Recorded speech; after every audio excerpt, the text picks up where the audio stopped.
Hello everyone and welcome back to my channel Edmund Mindaros, and for today's quick tutorial I'm going to show you guys on how to resolve if your Windows terminal is not working or opening properly in Windows 11 or Windows 10 computer. And without further ado, let's go ahead. So all you have to do is to open up on the search menu, and then dito ay kailangan mo lang i-type yung terminal. Okay. So dito ay kailangan mo lang mag-right click, and then select mo lang dito yung app settings. So click lang natin yan. And then madadirect tayo dito sa terminal settings kaagad. Okay, so ang next step ay kailangan lang natin mag-scroll down.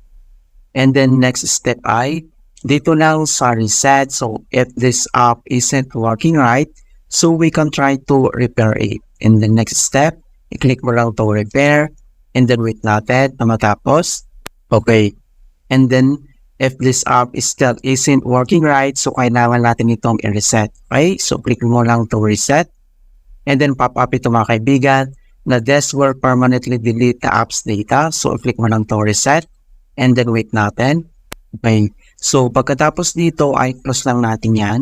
And then, dito sa search menu, and then, kailangan mo lang i-type dito yung CMD or ito yung tinatawag na command prompt. And then, kailangan mo lang mag-right click. And then, select mo lang dito yung run as administrator. And then, if you receive user account control, and then click mo lang itong yes. And then, dito sa administrator command prompt, ay kailangan lang natin i-enter yung command keyword na sfc /scan now. So, one word yung /scan now and all small letter lahat. And then, press mo lang yung enter. So, makikita mo dito na beginning system scan. This process will take some time. Beginning verification phase of system scan. So, kailangan lang natin na hindi na makomplete ang verification into 100%. Okay, so makikita mo dito na verification 100% complete. So, ang next step natin gagawin ay dito lang sa start menu, and then i-click mo lang itong restart. Ayan, so ganoon lang po kasimple on how to fix Windows Terminal not working properly in Windows 11 or Windows 10. And please don't forget to like this video, subscribe to my channel for more quality content.